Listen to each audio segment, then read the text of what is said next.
Okay, let's jump right in. I want to tell you a story about a young manager who was facing a problem that, let's be honest, we've all felt.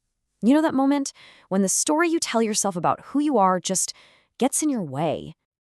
So his task sounds simple enough on paper, right? He just had to give his team some tough feedback. But for him, this was absolutely terrifying. Why? Because there was this core belief he had about himself that was holding him back, like he was completely paralyzed. And this was the story he kept telling himself, over and over. I am not a confrontational person. And that belief, man, it was a trap. Because he believed it so strongly, he started avoiding every single difficult conversation. And you can guess what happened, right? His team's performance started to absolutely crater. So yeah, he was totally stuck. But then his mentor steps in and gives him this really strange, almost theatrical piece of advice. And it completely flipped the script on his whole problem. Here's what the mentor told him. He said, "Stop trying to be a confident manager. Just act like one. Basically, stop waiting around to feel confident. Stop thinking you need to change your entire personality overnight. Instead, just play a role. Act as if you were already the manager you wanted to be." Okay, so he took the advice to heart.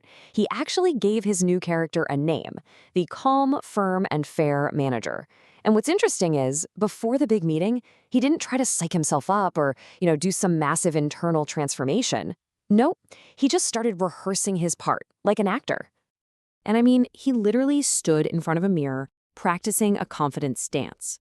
He even wrote out his opening line and rehearsed it, just like an actor learning their script. So you can imagine, he walks into that meeting, his heart is just pounding. He probably felt like he was on stage for opening night. And here's the key part, the real shift. Instead of getting completely overwhelmed by his fear, he just focused on his role, on the performance. He delivered his lines. He kept his posture calm and open. And he made sure to focus on the specific behaviors that needed to change, not on attacking the person's character. Okay, so he got through it. But what happened next? Well, that's where the acting really started to become reality.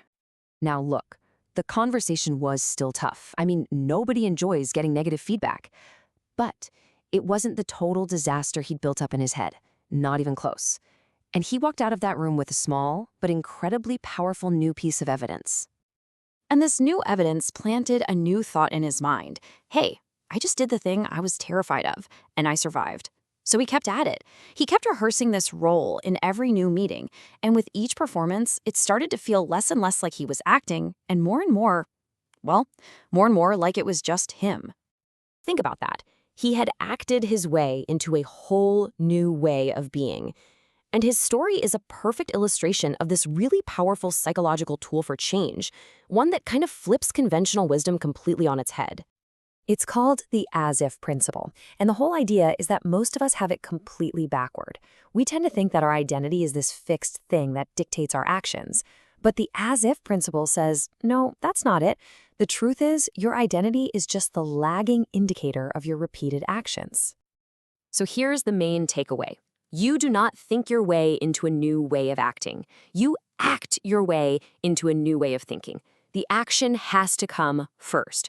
You do the thing, and the change in how you see yourself, in who you believe you are, that follows. And this whole thing creates this amazing feedback loop. Let's break it down. You start with an old belief. Then you intentionally stick in an as-if action. That action creates new evidence for your brain, and that new evidence slowly starts to overwrite the old belief until a new one takes its place. The coolest part? You can intentionally hijack this loop to reshape your own identity. All right, so this is all great in theory, but how do we actually do it? Let's turn this into an actionable playbook, a step-by-step guide so you can start rewriting your own identity. So, how can you put this principle to work for you, like starting today? Well, it breaks down into a really clear process to start acting as if. Okay, here we go, a 5-step guide. Step 1, define your character. What's the role you want to play? Confident speaker, disciplined writer, patient parent, whatever it is, give it a name. Step 2, script just one tiny micro-action that character would take. Don't go big, start small. Step 3, put on the costume. This is about physiology. Stand tall, change your posture, physically get into character. 4, rehearse, don't ruminate.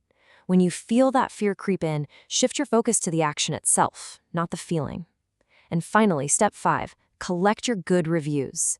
After you do the thing, you have to acknowledge it. That's you collecting that new piece of evidence. And listen, if you really want to make this concrete, you can actually track your progress. Because you know the old saying, right? What gets measured gets managed. So here are 3 key metrics you could track. First, your as-if action count. Super simple. How many times did you actually do the thing this week? Second, the identity action gap. Think about how big the gap is between who you want to be and what you're actually doing. The goal, obviously, is to shrink that gap. And third, time to authenticity. Just notice, how long does it take until this new action starts to feel natural? When does it stop feeling like acting? Okay, but before you run off and start doing this, I've got to give you a quick word of caution. It's super important to know about a few common pitfalls people run into with this. So, 3 pitfalls to watch for. First, imposter syndrome. Look, you are going to feel like an imposter at first. That's not a sign you're a fraud. It's a sign that it's working. It means you're stepping outside your comfort zone.